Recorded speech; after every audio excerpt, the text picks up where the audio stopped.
사람마다요, 문제를 해결하는 방법을 갖고 있습니다. 또 그러면서 자기만의 노하우도 갖고 계시죠. 여러분들도 노하우가 있죠. 이런 문제 만나면 이렇게 해야 되고 그렇게 그런 노하우를 갖고 있습니다. 그것은 지금까지 살아오면서 터득한 그런 노하우가 대부분입니다. 선한 방법이고요. 옳은 방법입니다.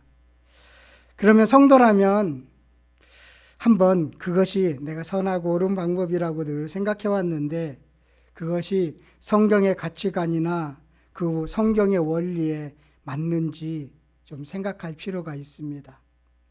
성경의 원리와 가치관에 혹시나 그 방법이 그 노하우가 맞지 않는다면 과감하게 다른 방법을 찾아야 합니다.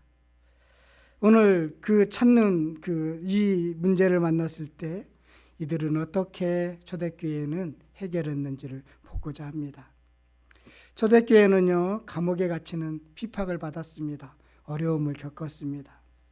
그런데 그 어려움 가운데 믿음이 흔들리지 않았어요. 이게 좋은 믿음입니다. 초대교회 성도들은 그 어려움이 있었고 핍박이 받았는데 기쁨으로 여기면서 넘어갔습니다. 5장 41절에 보면 사도들은 그 이름을 위하여 능욕받는 일에 합당한 자로 여기심을 기뻐하면서 공회 앞을 떠났더라.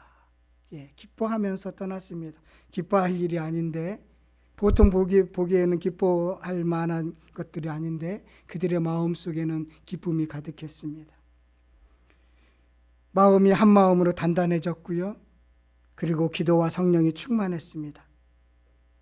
거기에서 가르치기와 전도하는 데 더 힘을 모았습니다. 전혀 위축되지 않았습니다. 그런데 겉으로는 지금 외형적으로 그렇게 되었어요. 믿음이 충만했습니다. 참 좋은 모습입니다. 그런데 선한 일을 하는데 내부적인 불만이 터졌습니다. 이들은 자신의 재산들을 팔아서 구제하고 돕고 서로 나누어 먹었습니다. 이렇게 선한 일을 해왔습니다. 지금까지 문제가 없었습니다. 언제 이런 일이 일어났느냐면요, 1절에 이렇게 말씀하고 있습니다. 그때 그 핍박이 있었을 때, 성령 충만할 그때 제자가 더 많아졌는데, 제자가 더 많아졌을 때 제자의 숫자가 많아졌다는 것입니다. 제자는 예수님을 따르는 사람들입니다. 베드로와 같은 사도들을 따라가지 않았고 사람들을 따라가지 않았습니다. 그렇게 제자들이 많았습니다. 옳은 방향 바르게 지금 교회가 성장해 가고 있는 것입니다. 교회는 사람의 교회가 아니잖아요. 주님을 따라가는 것입니다. 그게 제자입니다. 그런 제자가 많아서 그때,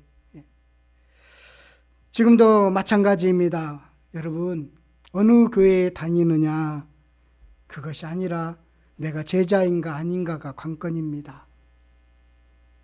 교회는 사람이 많이 모이는 것이 목적이 있는 것이 아니라 얼마나 사람이 변했는가가 관건입니다. 얼마나 변했는가. 숫자가 많으면 좋지요. 그런데 하나도 안 변했다면 큰 의미가 없습니다.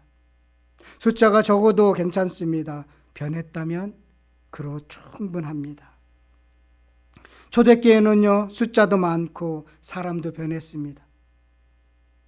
이상적인 교회의 모습입니다. 우리 교회도 그렇게 초대교회를 닮아갔으면 좋겠습니다. 그런데 그렇게 해서 제자가 많아졌는데 생각하지 않은 일이 일어났습니다. 뭐죠? 원망이 생겼습니다. 원망이 생겼어요. 이 원망이라는 거요, 큰일로 시작되지 않습니다. 나누기 시작하면 불평이 시작됩니다. 불만이 생깁니다. 원성도 생기고, 지금 여기 보면 구제금을 나누었는데 차별이 있다는 불만이, 원망이 터져 나온 것입니다. 선한 일을 하는데 원망이 터져 나온 것입니다. 사소한 일로 보일 수 있는 것이에요. 사람과의 관계도 여러분 아주 작고 사소한 것으로 그런 원망이, 불만이 터져 나와요. 말 한마디, 행동 하나, 쉽게 넘어갈 수 있다고 보이는 아주 작은 일로 그런 불만이 원망이 터져나오기도 합니다. 가족 간의 관계도 별반, 사람의 관계이기 때문에 별반 차이가 없습니다. 지금 신앙 공동체인데 가족보다도 더 가까운 형제들이라고 부르는 그런 가족처럼 지내는 이들 사이에 그 나눔의 차이 때문에 원망이 시작된 것입니다. 위기는 늘 내부에서 작은 불만으로 이렇게 원망으로 시작합니다. 잘 되고 있을 때도 여러분 사탄은 역사합니다. 위기는 언제나 있는 거예요. 그러면 이런 위기를 어떻게 바라보느냐? 거기에 따라서 교회와 세상이 갈림길입니다. 세상은 어떻게 다르게 할 것인가? 세상과 어떻게 다르게 할 것인가? 교회는 성경에 말씀하시는 대로 어떻게 그 일을 실천할 것인가? 성경의 가르침은 무엇인가? 교회가 교회답게 해결할 때 이제 세상과 다르게 되는 거예요. 오늘 본문은요, 이 직면한 문제를 해결하는 성경적인 방법을 우리들에게 가르쳐 주고 있습니다. 여러분들이 앞으로 지금까지도 이런저런 문제들을 넘어왔는데 오늘 이 초대교회가 해결했던 이 성경적인 방법을 또 한번 여러분들의 문제를 해결하는 노하우로 채택했으면 참 좋겠습니다. 먼저요, 뭐가 필요하느냐면 바른 진단이 있어야 합니다. 진단을 해야 돼요. 지금 여기에도 2절에 보면 진단을 하고 있습니다. 우리 2절 말씀 함께 보도록 하겠습니다. 함께 읽겠습니다. 12사도가 모든 제자를 불러 이르되 우리가 하나님의 말씀을 제쳐놓고 접대를 일삼는 것이 마땅하지 않다. 이 접대로 이 번역된 단어는요, 누가복음 19장 23절에서는 은행으로 번역을 합니다. 은행. 그러니까 접대는요, 여기서 식사 대접은 아닙니다. 식사 대접이 아니라 초대교회는 헌금이 있었죠. 많은 헌금들이 있었습니다. 헌금을 나눠주는 구제예요. 그런 구제하는데 좀 차별이 있었던 것입니다. 우리 국가에서 요즘 돈 주는 그 문제 가지고도 여러분 불만이 있는 것처럼 참 구제에는 그런 것들이 있는 것 같습니다. 여기에 소수파 헬라파 소수에 해당하는 헬라파 과부들이요, 차별을 받았습니다. 그래서 12사도는 여기 보면 모든 제자를 불러서 모두가 제자들을 다 성도들을 다 불러서 자신들이 헌금 관리에 적절치 못했다고 인정했습니다. 차별을 인정했습니다. 원망은 자신들로부터 자신들의 실수로 인해서 시작되었다고 인정하고 있습니다. 이게 진단입니다. 인정하셔야 돼요. 잘 인정하지 못해요. 자신의 실수를 인정하지 못하고 자신의 오류를 잘 인정하지 못합니다. 인정하지 못하는 진단으로 인해서 그 잘못된 방법이 생기는 겁니다. 지금 제자들은 인정하고 있습니다. 자신들이 실수했고 능력이 없는데 이 일을 감당했다는 것입니다. 그리고 또 말씀에 우선순위를 두지 않았다는 것을 인정했습니다.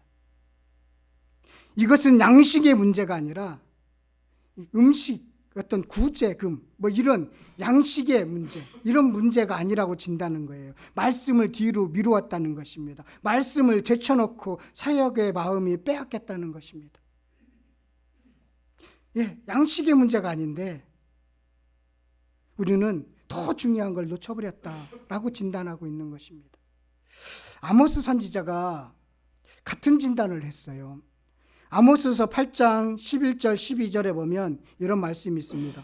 주 여호와의 말씀이니라. 보라, 날이 이를지라 내가 기근을 땅에 보내리니 양식이 없어 주림이 아니며 물이 없어 가람이 아니요 여호와의 말씀을 듣지 못한 기갈이라.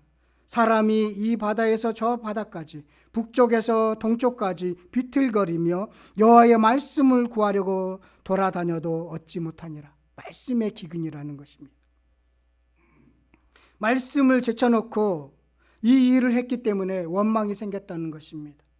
그래서 이 원망은 사실은 가지에 불과하다라고 진단하고 있습니다. 소유의 문제의 뿌리가 아니라는 것입니다. 말씀을 모르고 일하면 이런 원망이 생길 수 있다는 거예요. 말씀을 우선하지 않고 사역에 더 집중하다 보니까 원망이 생겼다는 것입니다. 놀라운 통찰력입니다. 놀라운 통찰력입니다. 어쩌면 마리아와 마르다의 모습과 비슷해요. 마르다가 원망했죠. 주님께, 나 일 바쁜데 내 동생은 왜 주님 발 앞에 있습니까? 내 주님의 말씀만을 듣습니까? 그랬더니 주님께서 야, 반찬 여러 개 할 필요 없어. 한두 가지면 돼. 마리아는 좋은 거 선한 길을 택했어 라고 했던 것처럼 지금 이 제자들은 이런 통찰력을 가지고 우리가 실수했구나. 무엇이 중요하고 무엇이 후순위인지를 우리가 놓쳐버렸구나 라는 것을 인정했다는 것입니다. 그래서 이 12사도들은 어떻게 해결했을까요? 첫 번째는요, 사랑의 배려를 택했습니다. 사랑의 배려입니다. 3절과 5절이 바로 사랑의 배려입니다. 우리 3절과 5절 말씀 함께 읽도록 하겠습니다. 형제들아, 너희 가운데서 성령과 지혜가 충만하여 칭찬받는 사람 7을 택하라. 우리가 이 일을 그들에게 맡기고, 5절이요, 온 무리가 이 말을 기뻐하여 믿음과 성령이 충만한 사람 스데반과 또 빌립과 브루고로와 니가노르와 디몬과 마메나와 유대교에 입교했던 안국 사람 니골라를 택하여. 이게 무슨 사랑의 배려일까요? 다른 사람을 세워서 해결했다는 것입니다. 은사를 가진 새로운 사역자를 세우겠다는 것인데, 이 12명 그 사도는 이들과 함께 동역하겠다는 것입니다. 이 선택된 사람들의 이름이 어떠냐면 헬라식입니다. 이들은요, 외국에서 살다 온 사람이나 자녀들입니다. 우리나라로 비교하면 쉽게 이해할 수가 있어요. 이렇게 생각하시면 돼요. 일제 강점기 때 일제 압제를 피하기 위해서 중국으로 러시아로 떠난 사람들이 있습니다. 오랜 세월 동안요, 이렇게 살다 보니까 그들은 모국어인 한국어를 많이 잃어버렸어요. 잘 못해요. 거의 못합니다. 그리고 대부분 중국어나 러시아 그리고 한국어가 조금 섞인 이런 말들을 하고 있습니다. 이 사람들이 최근 돈 벌기 위해서 한국에 많이 왔잖아요. 그들을 조선족이라고 하고 고려인이라고 합니다.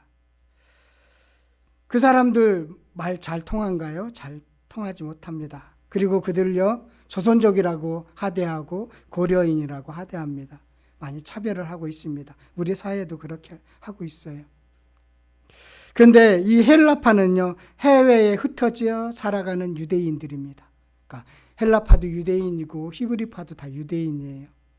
외국에 흩어져서 북이스라엘이 721년에 아수르에 점령당하고 흩어졌습니다. 남유다는 586년에 그렇게 바벨론에 의해서 나라가 멸망하고 포로로 끌려가고 다 뿔뿔이 흩어졌습니다. 많은 사람들이 포로로 끌려갔습니다. 또 일부는 압제를 피하기 위해서 다른 나라로 피신하기도 했습니다. 그래서 이스라엘을 떠난 세계 각지로 흩어졌던 것이죠. 이 사람들을 디아스포라라고 부릅니다. 그리고 나서 이제 기원전 300년 정도의 헬라어라는 통용어를 사용했는데, 이 그리스어하고 비슷한 단어들로 된 언어인데요. 그 언어들을 이제 많은 사람들이 사용했습니다. 그래서 이들을 헬라파 사람, 국제적인 언어를 사용하는 헬라파 사람이라고 불렀던 것입니다. 그래서 보면 해외에서 넓은 시야를 가지고 좀 진보적이고 개방적인 그런 성향을 갖고 있습니다. 여기에 히브리파 사람이 있는데, 이 사람들은 나라가 멸망했음에도 불구하고 그 자리를 지켰어요. 이스라엘 떠나지 않았습니다. 망한 나라이지만 독립을 기대하면서 메시아를 기다리면서 숱한 고생을 한 사람들입니다. 전통과 관습을 지키려고 했고요. 자신들에게 주어진 고유어 히브리어를 모국어로 그렇게 사용했습니다. 그래서 국내파이면서 보수적이고요, 약간 폐쇄적입니다. 그런데 여기 7명을 택하라고 했는데 그 7명 대다수가 누가 됐느냐면 헬라파 사람들이라는 것입니다. 게다가 여기 안디옥 사람 니골라라고 있지요. 이방인인데 니골라라고 합니다. 이것은요, 니골라 흑인이라는 뜻이에요. 그러니까 흑인까지도 지금 12명에 포함시켰다라는 것입니다. 그래서 히브리파 사람들은 한 명도 없습니다. 이것이 사랑의 배려예요. 이 12사도도 굳이 말하자면 히브리파에 속한 유대인들이지요. 그러면 자신들과 좀 일하기 편하려면 히브리파 사람들을 그렇게 일꾼으로 세우는 게 훨씬 낫겠지요. 일의 효율성이라도 언어도 말도 통하는 게 있어서도 히브리파 사람들을 세우는 게 훨씬 낫겠지요. 그런데 여기에 대다수 사람들이 사도가 뽑은 것이 아니라 모든 제자들이 뽑았는데 히브리 사람들은 소수이고 히브리파 사람들은 다수이고 헬라파 사람 소수인데 이 히브리파 사람들이 헬라파 사람들을 몰아준 겁니다. 이게 사랑의 배려입니다. 이게 차이인 거예요.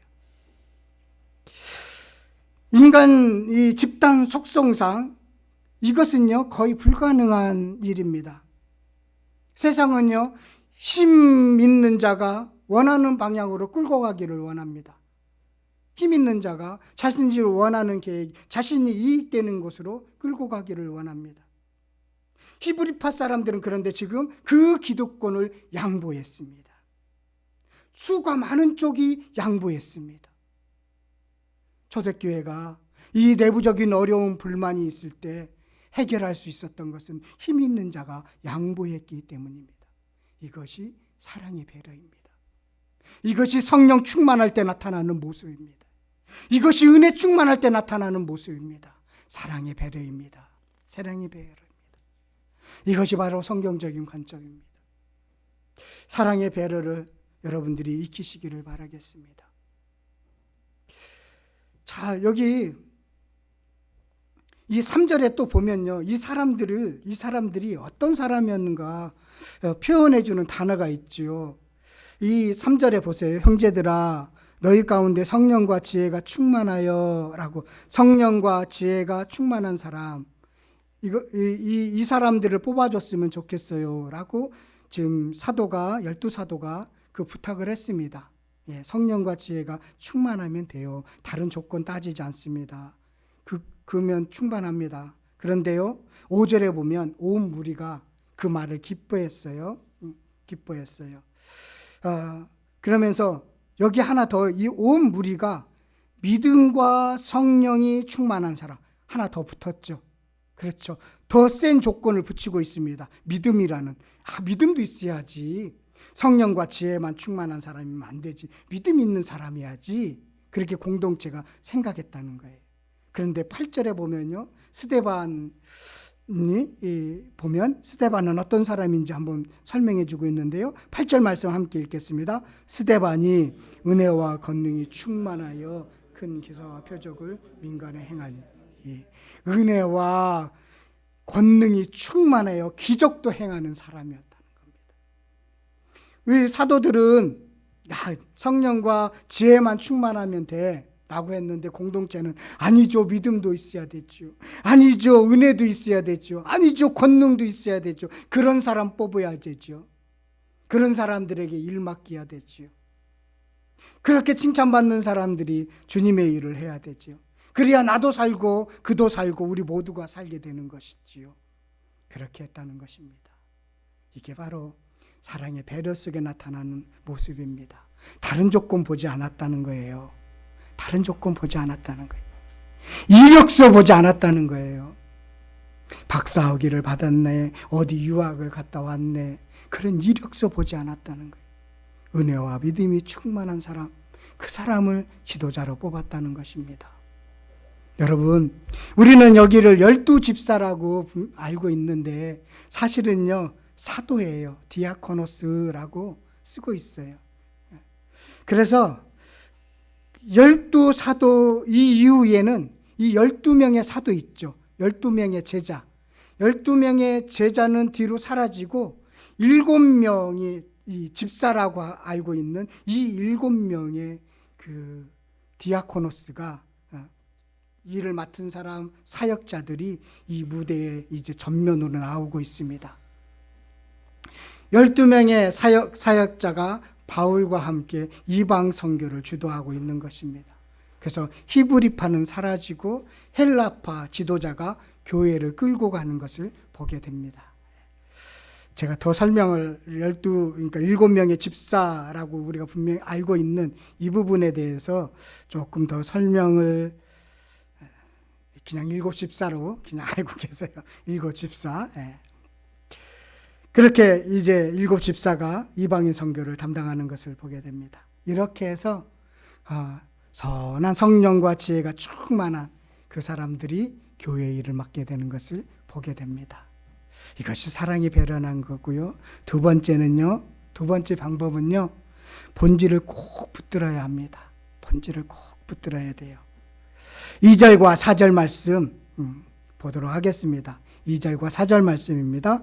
12사도가 함께 읽겠습니다. 12사도가 모든 제자를 불러 이르되 우리가 하나님의 말씀을 제쳐놓고 접대를 일삼는 것이 마땅하지 아니하니. 4절이요. 우리는 오로지 기도하는 일과 말씀 사역에 힘쓰리라 하니. 기도와 말씀에 힘쓰는 겁니다. 여러분, 기도가 먼저죠. 답답하고 엉클어져 있을 때 기도로부터 시작해야 합니다. 기도가 먼저입니다. 말씀을 전하기 전에 기도해야 합니다. 사람의 변화는요, 성령님의 일을 하시는데 이 기도는 어떤 거냐면 사실은 자기를 부정하는 거예요. 자기 주장을 내려놓는 거예요. 하나님께 여쭙는 거예요. 그리고 하나님이 말씀하시는 걸 듣는 거예요.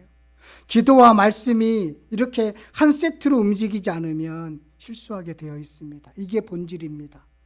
기도하는 일, 말씀 읽는지. 그래서 기도하는 중에 말씀이 내려오고 그 말씀을 읽으면서 또 기도하게 되고 이게 순환으로, 선순환으로 이렇게 움직여 가야 되는 것입니다. 요즘 기도하는 시간을 얼마나 갖고 계십니까? 본질에 집중하셔야 됩니다. 요즘 말씀 읽는 일에 얼마나 말씀 읽는 시간을 갖고 있습니까? 저도 이 말씀을 준비하면서 내가 요즘 다른 생각하느냐고 말씀을 많이 안 읽고 있었구나라고 반성했습니다.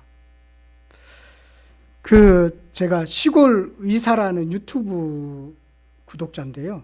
우연찮게 연결이 돼갖고 구독을 하게 됐는데, 이 시골 의사의 시골 밀양인가 어디서 시골의 의사인데 그런 일상적인 이야기를 하면서 그 소소한 일상적 환자를 만난 할머니들 만나고 초코파이를 전하면서 예수님 말씀 전했다. 그런 말씀을 깨달은 이야기. 그러면서 또 후원금도 모집을 해서 어려운 교회도 전한 그런 것들, 이런 소소한 내용들이 선한 그 의사의 이야기를 담은 유튜브인데요. 그런데 한동안 유튜브 업로드가 되지 않는 거예요. 이게 업로드가 되면 뜨잖아요. 그래서 몇 개월 됐어요. 1년은 안 됐는데 참 오래됐습니다. 그런데 갑자기 이번 주에 유튜브가 올라왔어요. 그러면서 자신이 이런 소소한 일상을 보여주면서 그동안 했던 유튜브를 하지 않은 이야기를 하더라고요. 그 이야기를 딱 들었는데 오늘 말씀과 너무나 딱 어울리는 겁니다. 자신이 유튜브를 찍다 보니까요, 시간이 참 많이 들더라는 거예요.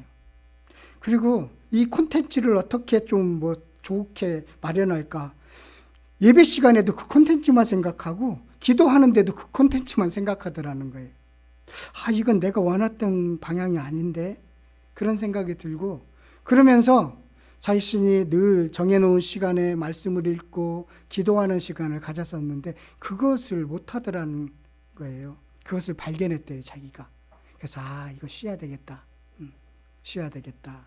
그런 이야기를 하더라고요. 말씀을 읽고 기도하는 시간을 빼앗기 때문에 쉬어야 되겠다라고 해서 한동안 쉬었대요. 그러다 지금 이제 또 다시 좀 일상적인 이야기를 하는데, 그러다가 또 자기가 이것을 놓치면 쉴 거니까 너무 염려하지 말라, 그런 이야기도 했습니다. 여러분, 본질을 잃어버리면 안 되죠. 본질을 잃어버리면 안 됩니다. 그 본질, 기도와 말씀이라는 그 본질을 지금 이 12사도는 꼭 다시 붙들겠다라고 말씀하고 있는 것입니다. 그랬더니요, 그 열매라고 할 수 있겠지요. 우리 오늘 말씀의 결론에 해당되는데 7절 말씀 다 같이 보도록 하겠습니다. 하나님의 말씀이 점점 왕성하여 예루살렘에 있는 제자의 수가 더 심히 많아지고, 우리도 그러면 풍성해진다는 겁니다. 말씀이 왕성하여 제자의 수가 늘고, 제사장도 예수를 믿었습니다. 제사장이 예수를 믿었다는 것은요, 성전 중심의 종교제도가 이제는 아니다, 말씀이 진짜다라는 고백을 담겨 있는 것입니다. 그리고 뭐가 자랐지요? 하나님의 말씀이 자랐습니다. 하나님의 말씀이 자랐어요. 우리가 아니라 하나님의 말씀이 우리를 통해서 능력이 나타났다는 것입니다. 하나님의 말씀이 자랐습니다. 처음으로는 원망으로 시작했는데 그것이 기쁨으로 사람을 세워가시고, 그리고 하나님의 말씀이 자라도록 하는 것, 이것이 하나님의 방법입니다. 이 방법 여러분들의 삶 속에서 문제를 해결하는데 방법으로, 노하우로 택하시기를 바라겠습니다. 그리고 이 방법으로 택했는데 어떻게 되는지, 오늘 7절의 말씀처럼 그렇게 하나님께서 해 주시는지 한번 목격해 보시기를 바라겠습니다.